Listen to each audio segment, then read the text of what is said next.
543 सांसद से 543 से 33% देने में आपको क्या हर्ज था? आपको दे देना चाहिए था। यदि आप महिलाओं की तरक्की चाहते थे, महिलाओं का प्रतिनिधित्व चाहते थे, महिलाओं की सुरक्षा चाहते थे, महिलाओं को रिप्रेजेंटेटिव देना चाहते थे, तो आपको आरक्षण अभी देने में क्या दिक्कत है? विपक्ष ने वही ना, विपक्ष भी तो सहमत था। बात तो यही है, किसी ने भी तो इसमें विरोध नहीं किया। ये भी नहीं कह सकते कि विपक्ष ने विरोध किया।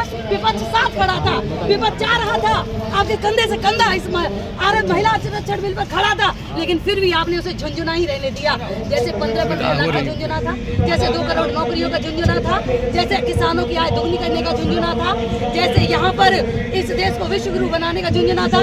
286 आपने प्राथमिक और जूनियर विद्यालय बंद कर दिए, आपने ताला डाल दिया और लोगों को कह रहे हैं भाइयों और बहनों, हम अपने देश को विश्व गुरु बनाएंगे। भैया स्कूलों में ताला डाल करके, विश्वविद्यालयों में ताला डाल करके कौन सा विश्व गुरु बनाएंगे? मंदिर के रास्ते से बनेगा।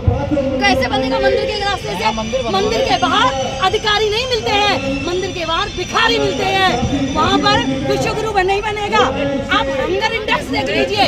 आप हंगर इंडेक्स में जब मोदी जी 2014 में जब आए थे, तब हंगर इंडेक्स में भारत का 121 देशों में 55वां स्थान था, और आज 2023 के अगस्त की रिपोर्ट में हंगर इंडेक्स में इस भारत का स्थान 107वां चला गया। कहाँ गए हम? 20 लाख लोग पर ईयर यहाँ पर भूख से मर जाते हैं। 20 लाख करोड़ लोग, 20 करोड़ लोग। जनता की समझ में भाई और बहनों आता है, गोदी मीडिया है, तलवे चाटने वाला मीडिया है। जनता किसके माध्यम से सरकार की बात चाहती है? जनता का, मीडिया का पहले काम था सरकार के विरोधी काम करना, सरकार की गलत नीतियों को उजागर करना, जनता को जागरूक करना, उन्हें अपने हक और अधिकार के बारे में जानकारी देना। लेकिन आज मीडिया का काम क्या हो गया है? मोदी के तलवे चाटना, गोदी मीडिया कहलाना, उसको भड़वा मीडिया कहलवाना। आज मीडिया किसका है? जब 20 लाख लोग से ज्यादा लोग जंतर मंतर पर बैठे थे, कोठी रामलीला मैदान में आए थे पुरानी पेंशन बहाली के लिए, आपको मीडिया में कहीं नजर आया? क्या 20 लाख की आबादी नहीं होती? क्या उनकी आवाज नहीं थी? क्या वो कहीं नजर आया?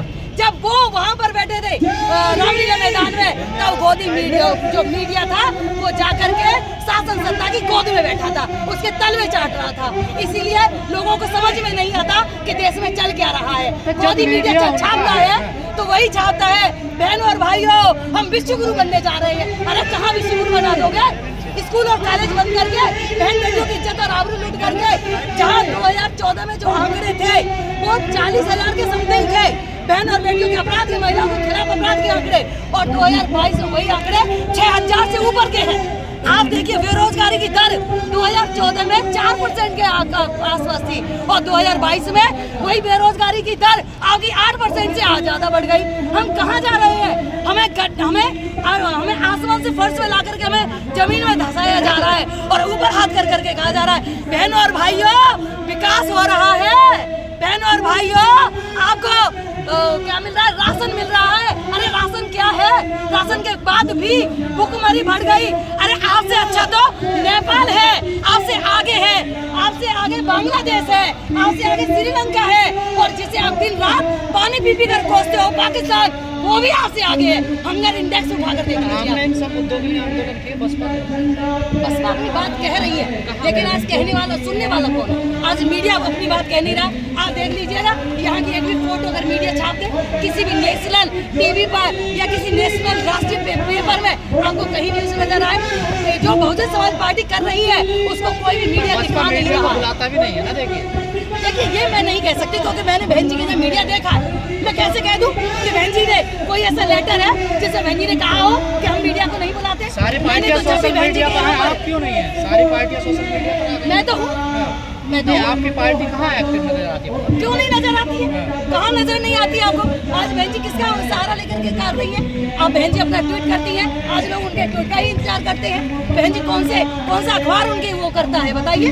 कौन सा वीडियो, कौन सा टीवी चैनल उनको दिखाता है? अपने सेटअप बना रखे हैं, बड़े बड़े कैमरामैन रखे हुए हैं, वो सब प्रचार कर रहे हैं। आपका कहीं प्रोग्राम नजर भी नहीं आता।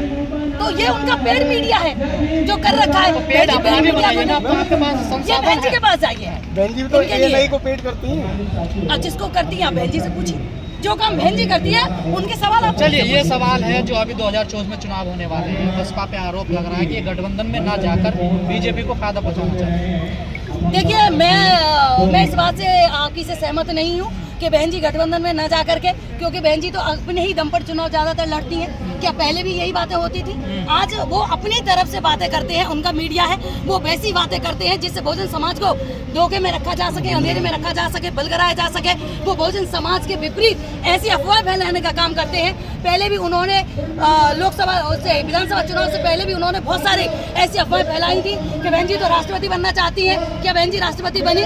लेकिन उससे पहले क्या आपने ये अफवाहें नहीं सुनी थी कि बहन जी राष्ट्रपति बनना चाहती है, इसीलिए बहन जी गठबंधन नहीं कर रही है, या इसीलिए बहन जी क्षेत्र में नहीं उतर रही है? क्या बहन जी का संघर्ष आपने नहीं देखा है? आज भी इस देश में यदि बीजेपी किसी से डरती है तो बहन तुम्हारी मायावती से डरती है। और आज भी यदि पूरे देश में यदि किसी की सबसे ज्यादा निगाह है तो बहन कुमारी मायावती के ऊपर है कि वो किसी में शामिल होंगी या नहीं होंगी। और आज यदि बहन कुमारी मायावती अपने दम पर यदि चुनाव लड़ रही है तो वो अपने वोटर पर और सपोर्टर पर भरोसा करती है कि आज भी मेरा वोटर और सपोर्टर मेरे साथ खड़ा है और हम जीतेंगे और अपने सांसद जिता कर लाएंगे और शासन